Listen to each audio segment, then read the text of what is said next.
मैं प्रिया राज, आप देख रहे हैं एक न्यूज 24। आपको बता दें कि बीजेपी के प्रवक्ताओं ने चिराग पासवान के खिलाफ मोर्चा शुरू कर दिया है।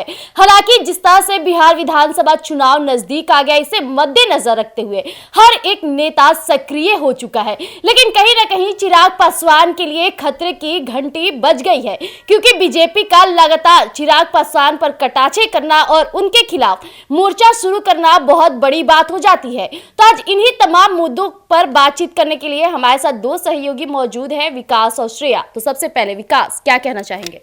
देखिए, चिराग जी, पासवान की हम बात करें तो बिहार में चिराग पासवान युवाओं का नेता कहलाते हैं। बिहार में चिराग पासवान पासवानों का नेता कहलाते हैं। बिहार में अगर चिराग पासवान की इस वक्त हम जिक्र करें तो वो जो निचले तबके के लोग हैं, जो दबे कुचले हुए लोग हैं, उनका नेता कहलाते हैं। और चिराग पासवान के जो बढ़ता कद है उससे बीजेपी परेशान हो गई है बिहार में। बीजेपी को अब ये समझ में आ गया है कि अगर अब चिराग पासवान को हम नहीं रोकेंगे तो चिराग पासवान कल के दिन हमें ही नुकसान पहुंचाएंगे, क्योंकि बीजेपी कभी भी ये नहीं चाहती कि उनसे बड़ा कोई नेता बिहार में बन जाए, क्योंकि अगर बनेगा तो बीजेपी को बिहार में झुक कर रहना होगा, जैसे बीजेपी इस वक्त सीएम नीतीश कुमार के सामने घुटने टेक देती है। तो अब ये बीजेपी नहीं चाहेगी कि एक नीतीश कुमार तो है जिनके सामने घुटने टेक रहे हैं, दूसरा चिराग पासवान उसी तरीके से पैदा हो जाए जिनके सामने हमें घुटना टेकना पड़ जाए।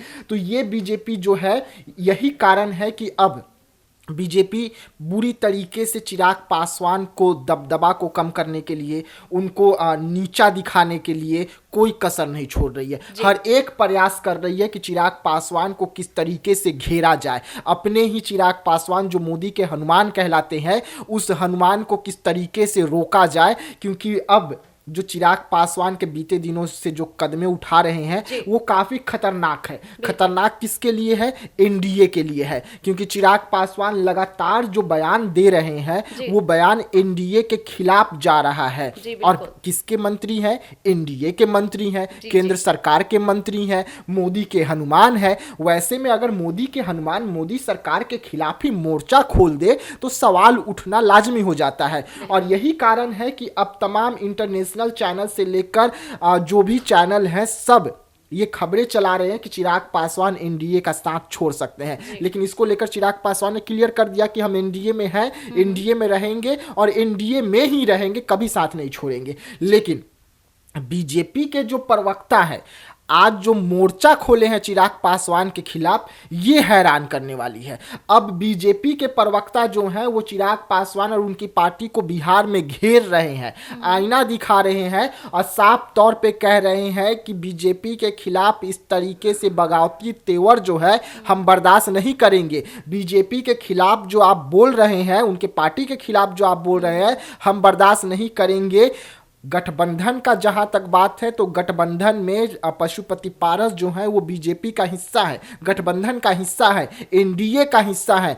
वैसे में लगातार पशुपति पारस पर जो रुख अपना के रखे हैं चिराग पासवान और उनकी पार्टी, उसको लेकर अब बीजेपी के जो प्रवक्ता हैं उन्होंने मोर्चा खोला और साफ तौर पे पशुपति पारस के पक्ष में नजर आ रहे हैं। इस वक्त तमाम बीजेपी के नेता जो हैं वो पारस के पीछे खड़े हो गए हैं, तो चिराग पासवान अकेले पड़ गए हैं। चिराग पासवान के साथ उनके प्रवक्ता हैं, अब बीजेपी के प्रवक्ता, बीजेपी के नेता वो पशुपति पारस के साथ नजर आ रहे हैं। तो इसका मतलब साफ है कि जो 2024 लोकसभा चुनाव में बीजेपी ने गलती किया चाचा को साइड करके, बीजेपी ने गलती किया चाचा को एक भी सीट न देके और उनके 5 सांसदों को जिस तरीके से बीजेपी ने बलि चढ़ा दिया, अब ये कमियां जो थी, ये गलती जो थी वो बीजेपी को खल रही है। और इतना ज़्यादा खल रही है कि चिराग पासवान को हम इतना बड़ा नेता बना दिए और चिराग पासवान हमारे खिलाफ मोर्चा खोल दिए हैं, तो अब उन पर नकेल कसने के लिए अब बीजेपी को क्या चाहिए?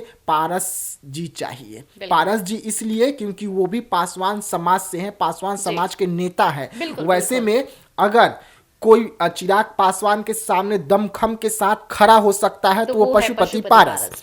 वैसे में अब पशुपति पारस की जो पार्टी है उसमें जान फूकी जाए। प्रिंस राज को मंत्री बनाने की बातें अब निकलकर सामने आ रही है कि प्रिंस राज को सुनील सिंह जो है एमएलसी जिनका सीट खाली हुआ है उनके जगह पर अब एमएलसी बनाया जाएगा। उसके बाद प्रिंस राज को बिहार कैबिनेट में मंत्री बनाया जाएगा। पशुपति पारस जी से भी डील फाइनल हो रही है। यानी कि अब बीजेपी जो है समझ चुकी है कि चिराग पासवान को कम करने के लिए, चिराग पासवान के बढ़ते कद को कम करने के लिए, चिराग पासवान पे नकेल कसने के लिए पशुपति पारस को चौड़ा करना पड़ेगा। पशुपति पारस को इस तरीके से खड़ा करना होगा कि वो चट्टान के तरह चिराग पासवान के सामने आकर खड़े हो जाए और सीधा सीधा दम दिखाए कि अगर बिहार में कोई पासवान का नेता है तो वो पशुपति पारस है, ना कि कोई और। जी श्रेया, एक तरफ चिराग पासवान भी सक्रिय हैं बिहार विधानसभा चुनाव को लेकर, तो दूसरी तरफ पशुपति पारस भी। लेकिन चिराग पासवान को मोदी का हनुमान कहा जाता है, लेकिन आए दिन चिराग पासवान मोदी के फैसले पर नाराजगी जता रहे। कई 3 फैसले, अहम फैसले पर उन्होंने नाराजगी जताया, ये सभी के सामने था। आप क्या कहना चाहेंगे? जी, चिराग पासवान देखा जाए तो लोगों में काफ़ी प्रिय हैं। ना सिर्फ बिहार में, पूरे भारत में वो लोगों में काफ़ी पॉपुलर माने जाते हैं। वो बहुत कम समय में ही बहुत ज़्यादा लोगों के बीच अपनी इज्जत और अपना नाम कहा जाए तो वो बना चुके हैं।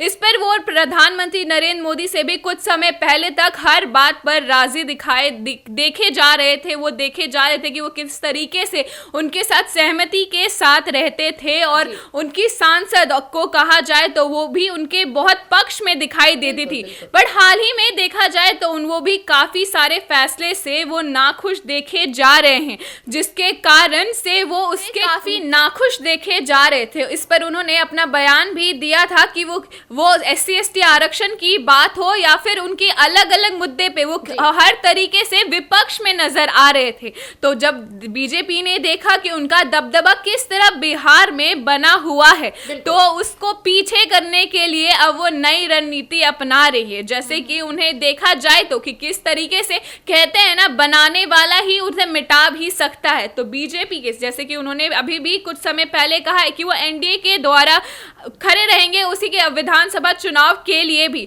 लेकिन जब दूसरी ओर बीजेपी के नेता उनके खिलाफ जा रहे हैं, उनकी सांसद के खिलाफ जा रहे हैं, तो ये ना सिर्फ दिखाता है जबकि उन्हें एक अपना आईना दिखाने के रूप में काम करेगा कि जो इंसान आपको बना सकता है वो आपको मिटा भी सकता है। जैसा कि श्रेया, चिराग पासवान जब लोकसभा चुनाव था तो मोदी फैक्टर बहुत ज्यादा उस समय चल रहा था, लेकिन चिराग पासवान पे कहीं ना कहीं मोदी का बड़ा हाथ था। लेकिन वो आज जब वो बन गए, सांसद बन गए, केंद्रीय मंत्री बन गए, तब वो मोदी के फैसले से नाराजगी जताए, तो कहीं ना कहीं मोदी को भी ये बातें खलती होगी।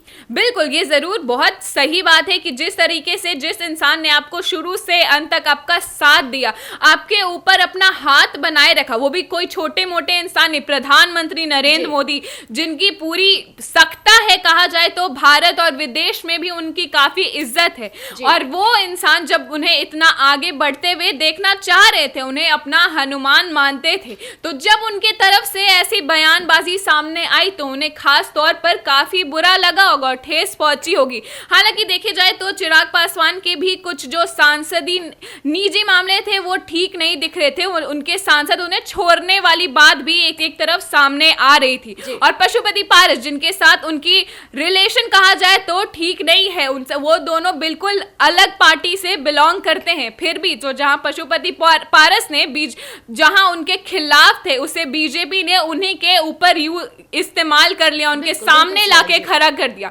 तो बीजेपी ने खास तौर पर उन्हें करारा जवाब दिया है, ना सिर्फ अपने शब्दों से पर अपने एक्शन से, कि जो इंसान आपको बना सकता है वो इंसान आपको तुरंत मिटा भी सकता है। तो ये देखने वाली बात होगी किस तरह चिराग पासवान इस सारी चीजों से झेलते हैं और इस सारी चीजों से बाहर निकलते। क्या वो विधानसभा चुनाव में उनकी क्या रणनीति होगी, ये भी देखने वाली बात होगी। जी विकास जी, जैसा कि अभी श्रेया ने भी बातें कही कि बीजेपी इस बार चिराग पासवान पे जो तंज कस रही है और कहा जाए तो उनके खिलाफ मोर्चा भी शुरू कर दिया कहीं ना कहीं चिराग पासवान के लिए। इस बार बिहार विधानसभा चुनाव में खेला हो सकता है, लेकिन इसमें सबसे बड़ा फायदा देखने को मिल रहा है पशुपति पारस को, क्योंकि उनकी पार्टी का नामो निशान खत्म होने वाला था। लेकिन आप देख लीजिए विकास जी, फिर से पशुपति पारस की पार्टी ऊंचाइयों पर पहुंच रही है। आए दिन पशुपति पारस का जिक्र हो रहा है, ये बहुत बड़ी बात हो जाती है। क्या कहना चाहेंगे? देखिए, श्रेया ने जिस तरीके से कहा कि बनाने वाला अगर चाहे तो बना भी सकता है, मिटा भी सकता है, इस बात से मैं सहमत हूँ।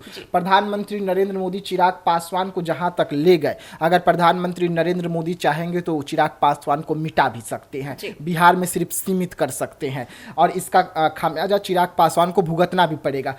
बीजेपी चिराग पासवान से कब से नाराज हुई?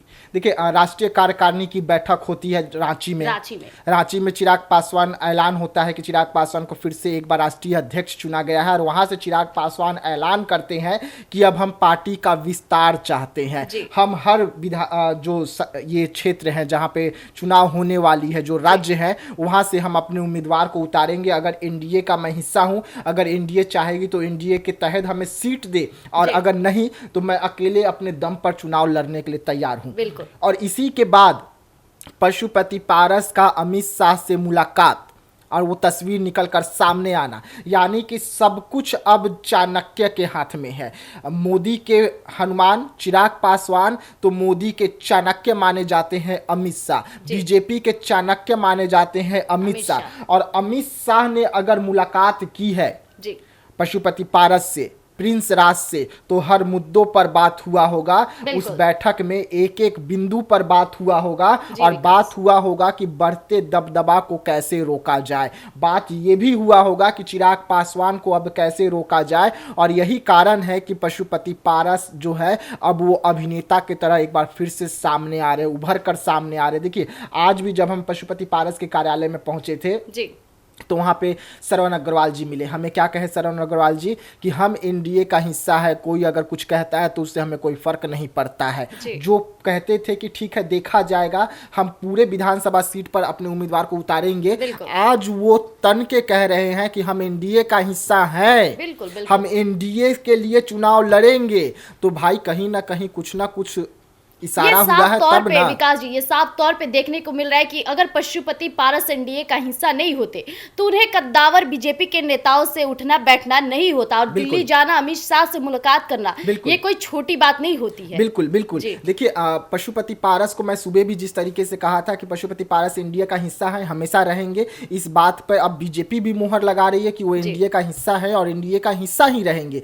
लेकिन जिस तरीके से अब रणनीति अपनाएंगे पशुपति पारस, ये अहम हो जाएगा, क्योंकि अब पशुपति पारस को बीजेपी का ताकत मिल रहा है। अब पशुपति पारस को अमित शाह जो चाणक्य हैं उनका दिमाग मिल रहा है, मोदी का ताकत मिल रहा है, जो ताकत कल तक चिराग पासवान को मिलता था।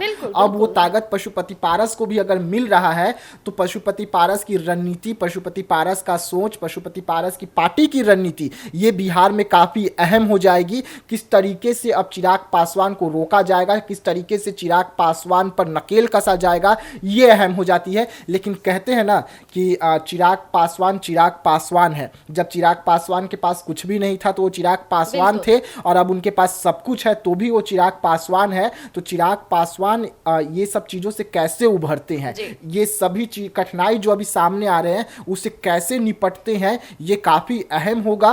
और चिराग पासवान देखिए अब 1-2 दिन के अंदर ही बिहार का दौरा फिर से होने वाली है, तो क्या कुछ चिराग पासवान बिहार में आके करेंगे, ये भी देखने वाली बात होगी। क्योंकि अमित शाह से मुलाकात के बाद पहली बार चिराग पासवान जो है वो बिहार के दौरे पर आएंगे। वो ऐसे में कोई बड़ा बयान देंगे या चिराग पासवान इस मुद्दे पर खामोश रहेंगे, समय का इंतजार करेंगे, ये देखने वाली बात होगी। श्रेया, इतना कुछ हो रहा है बिहार की राजनीति में, एक तरफ चिराग पासवान के साथ बीजेपी किस तरह बर्ताव कर रही है, उनके खिलाफ मोर्चा शुरू कर दी है, लेकिन चिराग पासवान की फैन फॉलोइंग घटने का नाम नहीं ले रहा है। क्या कहना चाहेंगे? जी, चिराग पासवान से कहा जाए तो काफी उम्मीद है बिहार के लोगों और युवा को। कहा जाए तो देखा जाए कि अगर बात की जाए तो हर एक महिला और यूथ से बात किया जाए तो आपको क्या दिखता है बिहार का भविष्य, तो वो साफ तौर पर यही कहेंगे कि चिराग पासवान जितने एक्टिव है ना सिर्फ शिक्षा के मुद्दे को लेकर बल्कि स्वास्थ्य और सुरक्षा के मुद्दे को लेकर भी वो आए दिन नजर आते हैं। उन्होंने वो अपना बयान सामने रखते हैं, वो लोगों में ये विश्वास दिलाया है कि उनकी यंग जनरेशन, यंग सोच को वो जाया नहीं जाने देंगे और वो लोगों के लिए निजी तौर पर काम करेंगे। तो स्टूडेंट्स का काफी कहा जाए तो उन्हें सपोर्ट मिल जाता है। उसके साथ ही साथ उनकी जो जिस तरीके से वो अपनी रणनीति अपनाते हैं, ना सिर्फ पूरे बिहार में जिस तरह उनका दिखाया जाए तो हाजीपुर से भी उनका काफी अपना कहा जाए तो काफी पास रखते हैं वो हाजीपुर के लोगों को, क्योंकि वहां से कहा जाए तो अपना घर नहीं छूटता, तो वो घर मानते हैं, हाजीपुर के लोगों को अपना परिवार मान के चलते हैं।